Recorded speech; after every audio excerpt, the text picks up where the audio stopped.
know, anytime you can get a win where it's about 1 or 21, you know, it's a great situation. And for this team that's, you know, been going through it a little bit, you know, really needed that win. And, you know, I think our minds were kind of still back on previous game, thinking about situations. I tell we went to the free throw line and it was a little tight again, you know, down the stretch. And I think that goes back to thinking about last game, in which I want this team to learn if it's going to be a good team to, you know, to not just throw away that situation, remember it, but get better by it. So, and hopefully it'll make us a better team down the stretch. Tonight, you know, a couple of people are starting to play consistent for us, and we're still trying to find some people. And, you know, I just have to believe as time go on that we'll find, you know, the right chemistry for others that we depend on to really join us and lead us too. The decision for Miller to come off the bench, just thoughts on that? You know, I spoke with him, and you know, when I called him in, he knew where we was going, because we've been having this conversation before the season.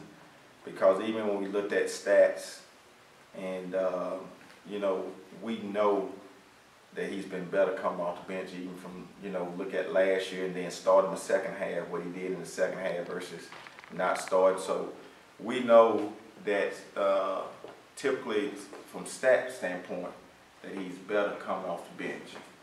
And I thought he came in early and found a rhythm.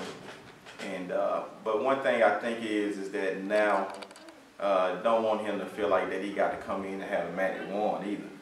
You know, just got to come in and be studied. I think we got a group of guys that can help him as well.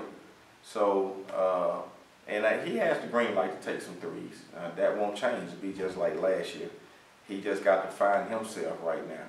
And you know, from a coach to player standpoint, I'm gonna have confidence in him, and I'm gonna have to trust some of them bad situations for him so he can play out of it and teach him out of it, and critique him with film, and hopefully that he'll find his niche here. I just don't want him to play around the perimeter either, because I think he got some things that he need to help with: rebound, touch the ball in the post, and throw the other team off by getting to the basket some as well. Like you said, you got a collective effort tonight. Was that something that you were looking forward to after what happened last week? I mean, last home game? Yeah, I think we're good in numbers. I always thought that this team was made that we have probably 2 or 3 guys that can come off the bench that really, really could be starting if, you know, if we needed them to. And so I think any given night that we got a couple of guys that can step up and make some plays for us. And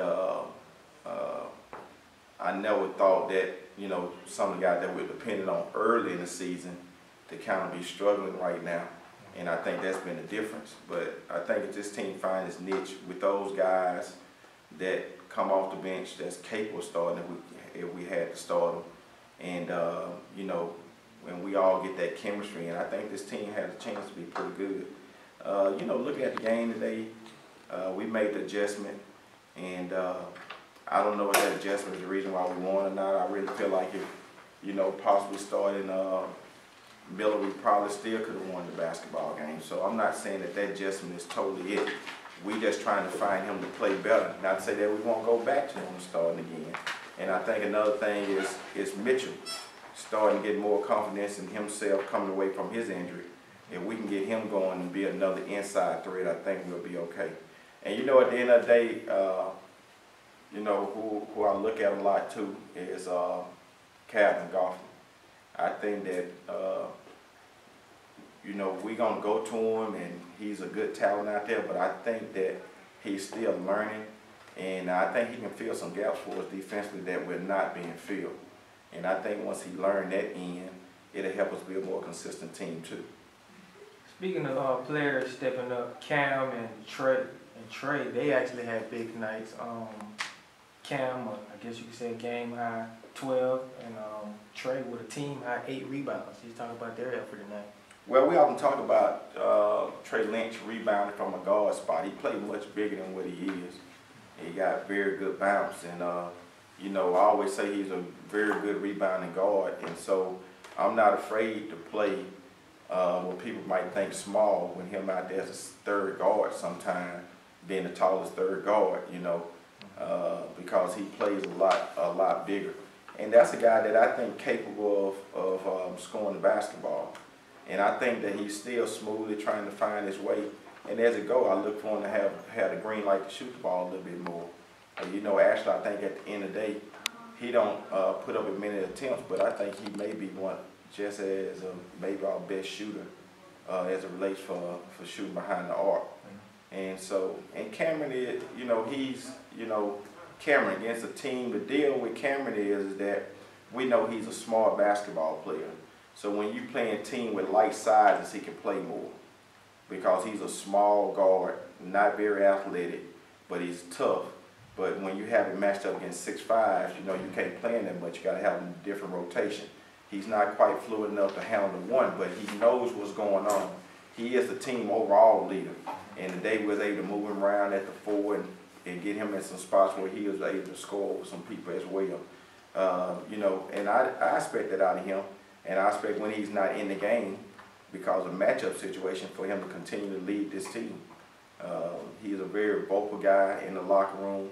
He is our leader as it relates to off the court and everything like that. So he knows his role, and we need more of that role for him to keep everybody going. And today he was able to play against light sizes. And that helped our basketball team because we actually moved him that he knows everything on court, so we had him running the 4. And you know, when you're playing against the big boys, we can't nearly do that. But when you're playing against teams that come down our size a little bit, we can get away with it. Is the three-point shooting, perimeter shooting, a little bit of concern right now for you? It is, and the only reason why is that I always know young Darius Johnson is kind of a streaky guy. And that's the reason why you're not really starting him because he shoots the basketball. You're just starting him right now over Miller. Miller's struggling a little bit, and he's a better defender. And young Darius been shooting the ball well, but at the end of the day, he's a very streaky guy. And so, you know, we would need Malcolm to get consistent. You know, at the end of the day, we won't survive the whole year with him not shooting the ball well and doing his part. You know, no matter how many X and O's and tricks that I may come up, it's not good enough.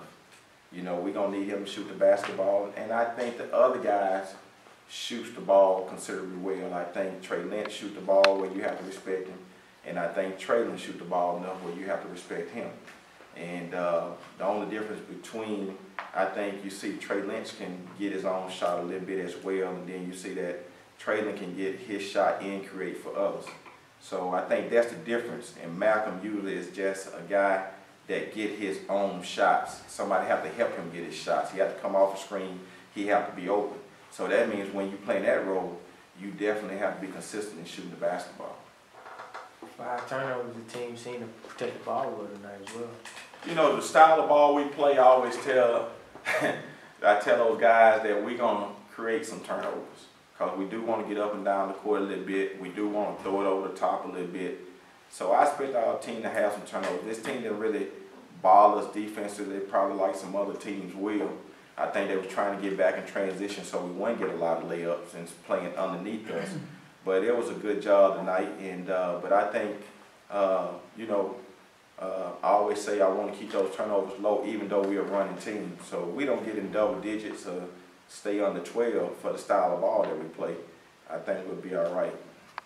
Godfrey and just his, you know, dominance down low. And he actually stepped out a couple times and hit a couple 15-foot jumpers. I didn't realize he had that in his game. Just talk about his potential, I guess, on the court.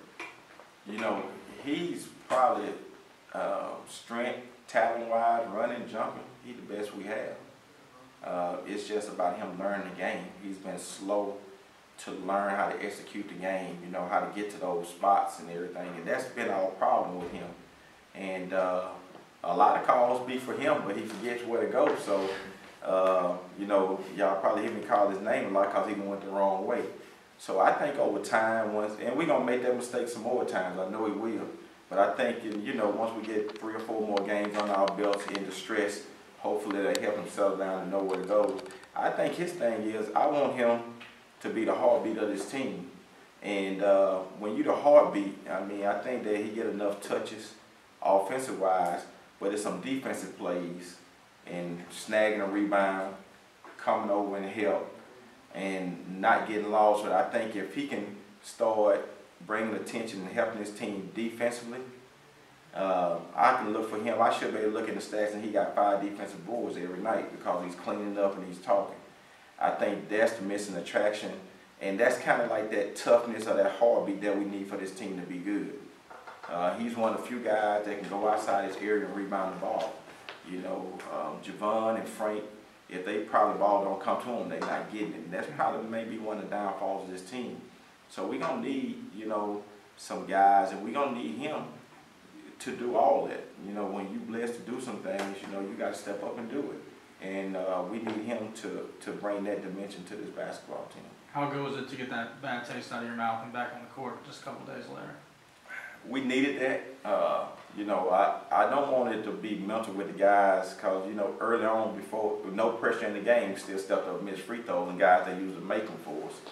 So, you know, sometime, you know, we work on that, and that's going to be something as a coach, I think, that I don't want to bring no added attention on. We're going to work on the free throws and stuff like that, but I don't want to bring no added pressure that we don't need to this bunch because right now we're still searching for our identity and team leadership, so they don't need that. So I think the win is good for them. I think they got a sigh of relief tonight. In the dressing room, they not overjoyed and everything. I think it's more, you know, we got that one. And for coaches, definitely is because it's, you know, it's working overtime because you know you got some guys in there that's young and new, but you know you can stick with it and mold it, that this team has a chance down the line. Thanks, Coach. All right, thanks. Congratulations.